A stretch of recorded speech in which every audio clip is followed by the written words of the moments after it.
What an absolutely organic and totally not planned turn of events. Jimmy Kimmel is back. ABC returning the late night show on Tuesday. Wow, he was suspended. No. He was fired and he was terminated by the FCC.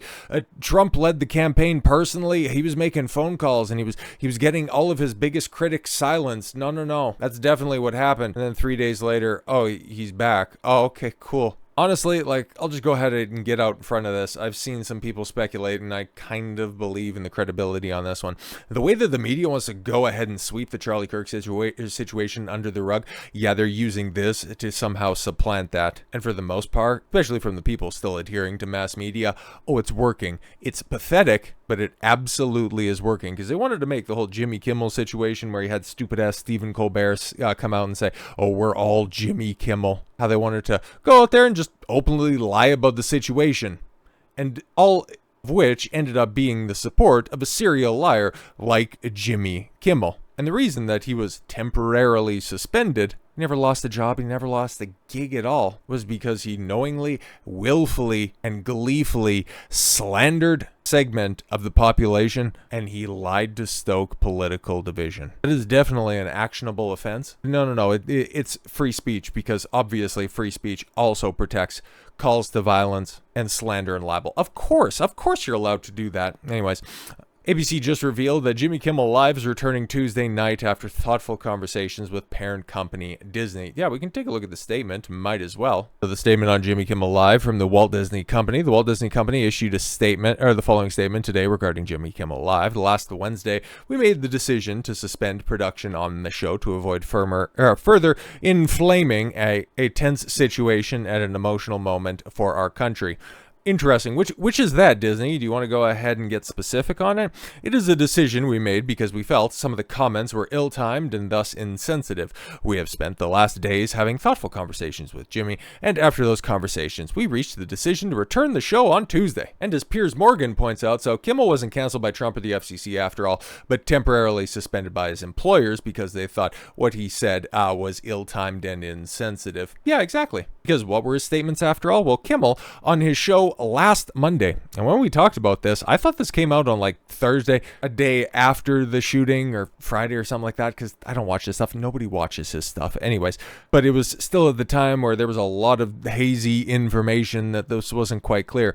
No. This would have been filmed after the shooter, Tyler Robinson's first court appearance, where all of the information about him was confirmed, and then Kimmel goes on air and, well, he just lies. We hit some new lows over the weekend with the MAGA gang desperately trying to characterize this kid who murdered Charlie Kirk as anything other than one of them, and with everything they can do to score political points from it. He's a liar. He's a liar, a slanderer, but he has the support of a lot of other liars and slanderers, and it's interesting, right? Because all of the people that remain silent after several dozens, hundreds of careers over the past a decade plus have been thrown to the four winds for much lesser offenses. All of these fuckers would stay silent, but for some terminally unfunny, wildly expensive hack, they will go ahead and assemble. This is just, it's a perfect example of collectivism. If Charlie Kirk's memorial on Sunday is an excellent example of how the right rallies around a tragedy,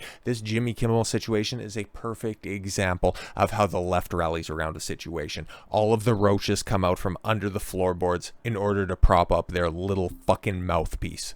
400 celebrities joined the ACLU, oh boy, another upstanding institution, to protest the Disney's Kimmel suspension, including Tom Hanks, well, when he's not flying around to different islands, Meryl Streep, and more, taking time out of her busy schedule to voice Aslan. Probably, for what I thought at the point in time, okay, Greta Gerwig's, the sidebar on this one, Greta Gerwig's upcoming Chronicles of Narnia movie, yes, with the gender-swapped Aslan, which, if you know anything about the source material, just how absolutely abhorrent that decision is. Just when you thought that that could be the worst gender swap Hollywood could do, well, stay tuned. I think we're going to be talking about something even more insane very shortly. But Tom Hanks, Jennifer Aniston, Meryl Streep, Jamie Lee Curtis, Jason Bateman, and Martin Short are all among the members of the Hollywood community who have signed an open letter with the ACLU protesting Disney's decision to pull late-night host Jimmy Kimmel's show off its schedule and warning of the ramifications of Americans' right to speak freely.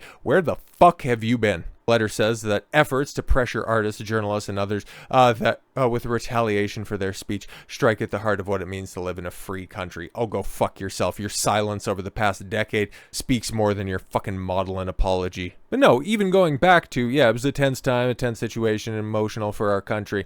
What's Kimmel going to do when he comes back? Well, apparently, this is what he was doing, and from other rumors, and we won't know, and nobody will, because he goes back on air tonight, and maybe he'll get a little bit of a boost in the ratings, but ultimately, you'll probably just see a clip of the monologue, and it'll just be back to the regular scheduled dreck nobody was paying attention to. But Jimmy Kimmel planned a very hot monologue targeting Trump supporters before Disney pulled the plug. Iger and Walden said no, so they were the decision makers, not the FCC, not Trump, not all of these MAGA chuds who ended up creating that trans-loving furry enthusiast with his grandfather's rifle on the roof with trans ideology written on the shell casings. I would imagine his monologue, yeah, it's going to be just full-on pants on head crazy TDS bullshit. He might be a little conciliatory to Charlie Kirk and make mention of his enormous memorial, but it'll probably be just like the rest of his leftist friends out there, use it to say, oh, they had an opportunity to turn down the rhetoric in this country, and you had the likes of Stephen Miller and Donald Trump himself go up there and flame the fans of division, or flame the fires. I'm so fucking tongue-tied by the situation because it's so stupid, man. They're gonna blame everybody but themselves, but the best thing that you can do in this situation is not pay them any attention, because that's the way that, well, most people have been going about it. Jimmy Kimmel lost nearly half his audience in 2025. Ratings free fall, yes, before Disney pulled him off the air. And it's interesting, right? Because as Tiffany Fong points out, okay, Jimmy Kimmel averages 126,000 viewers per episode. She's not lying, by the way. Let's see if my chili dog can get more views than Jimmy Kimmel. And spoilers, oh, she eclipsed that multiple times over. But what is she talking about right here? Well, if you take a look, okay, if you take a look at some of the reporting that's out here, yeah, ratings collapse, hiding in plain sight. Jimmy Kimmel Live's ratings are legitimately terrible. At the start of 2025, Jimmy Kimmel Live was averaging 1.9 million viewers and 212,000 in the key 18 to 49 advertising demographic. Numbers already trailing Colbert and barely ahead of Jimmy Fallon. I didn't realize that Fallon was the worst, but that kind of makes sense because he was always, like, at least Jimmy Kimmel, the one thing I'll say about him is he has a personality. It's trash and it's dog shit, but there is something there. Colbert, same thing, but Jimmy Fallon, like, he's the entertainment equivalent of a warm glass of water. But anyways, back to Kimmel's atrocious ratings. August of 2025, the decline was undeniable. The show had cratered to 1.1 million total viewers and just 129,000 in the 18 to 49 demographic. That's a 45% collapse in total audience and a 40% collapse in the key demo. Yeah, in 7 months, bro. In Kimmel's supposed peak in June, when he briefly surged to 284,000 in the demo, now looks like an outlier. And I'm sure maybe for the night, like, I'm sure there will be some people who are going to tune in later this evening to check out this show. But honestly, it's going to be fleeting if it's going to be a more of this double down bullshit, blaming the right for everything, not having a moment of introspection, claiming to be a victim of cancel culture, and oh, how hypocritical of the right. You wanted to lament it all these years, but then when it happens, oh, where was my support? I don't know, people were just pulling up clips of you laughing at Tucker Carlson getting actually fired. How you stayed silent on Gina Carano. The likes of Trevor Bauer loses his career because of the provably false words of a whore. But yeah, he'll get a temporary bump. Tomorrow will probably be the best show, the biggest show that he's going to do all year. But he's not going to be on all channels, okay? Because you have Sinclair Broadcasting beginning Tuesday night. Sinclair will be preempting Jimmy Kimmel Live across our ABC affiliates. There's like 33 stations, by the way, and replacing it with news programming. Discussions with ABC are ongoing as we evaluate the show's potential return. Probably because they don't want to air whatever the fuck Jimmy was very likely going to do to begin with, his very hot monologue where he was just going to be doubling down, because Sinclair, well, apparently they have stronger standards and they have more of a backbone than Disney. This situation isn't over.